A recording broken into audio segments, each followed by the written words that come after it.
Hello बच्चों, let's read the question. In which of the following changes bond order decreases? In this question, the key concept is bond order. Basically, अगर हम बात करते हैं bond order की, bond order is the number of chemical bonds.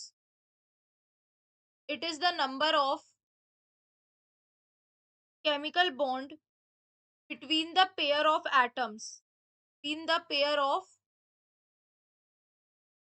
Atoms उसको हम क्या कहते हैं, बॉन्ड ऑर्डर कहते हैं। अगर हम सिंपल टर्म्स में देखें बॉन्ड ऑर्डर को, तो it shows the number of chemical bond present between the pair of the atoms. अब अकॉर्डिंग टू द क्वेश्चन, सबसे पहले यहाँ पर हम देखेंगे सबका बॉन्ड ऑर्डर। अगर हम बात करते हैं सीओ की, तो यहाँ पर number of bonding electron that is 10 minus number of anti bonding electron that is 4 divided by 2, कितना आया 3।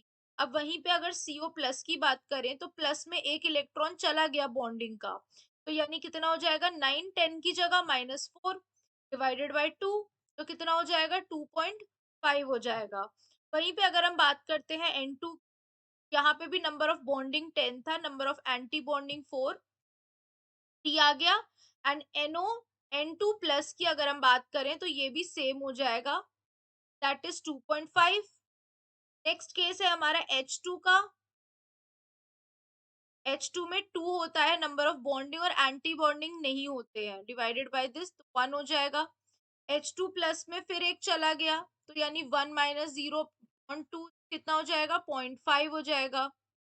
आफ्टर देन हमारा आता है H2 माइनस 0 डिवाइडेड बाय 2, 1 हो जाएगा, लेकिन H2 माइनस में एक ऐड हो जाएगा, कितना हो जाएगा 2 माइनस 1, एक चला जाएगा एंटी बॉन्डिंग में, डिवाइडेड बाय 2 कितना हो जाएगा हमारा फिर से 0.5 हो जाएगा। तो यानी कि अब हम इस केस में हमने क्या देखा, केस में हमने ये देखा कि जो बॉन्ड जो डिक्रीज हो रहा है वो हो रहा है from the left to the right, यानी बॉन्ड ऑर्डर डिक्रीज हो रहा है from the molecular form to their ionic form. जब जब आयनिक फॉर्म में आ रहा है तो बॉन्ड ऑर्डर डिक्रीज हो रहा है, कि कार्बन मोनोक्साइड में भी यही हुआ, हाइड्रोजन में भी, नाइट्रोजन में भी, सब में यही हो रहा है कि जब वो अपने मॉलिक्यूलर फॉर्म से आयनिक में आ रहा है तो बॉन्ड ऑर्डर जो है वो क्या हो रहा है, डिक्रीज हो रहा है। तो हमारा करेक्ट ऑप्शन क्या हो जाएगा, किस डिक्रीज हो रहा है, तो सब में ही डिक्रीज हो रहा है, यानी हमारा करेक्ट आंसर हो जाएगा A B C and D. We can say that all options are correct, that is A B C and D, सब में ही डिक्रीज हो रहा है। Hope you guys understand. Thank you.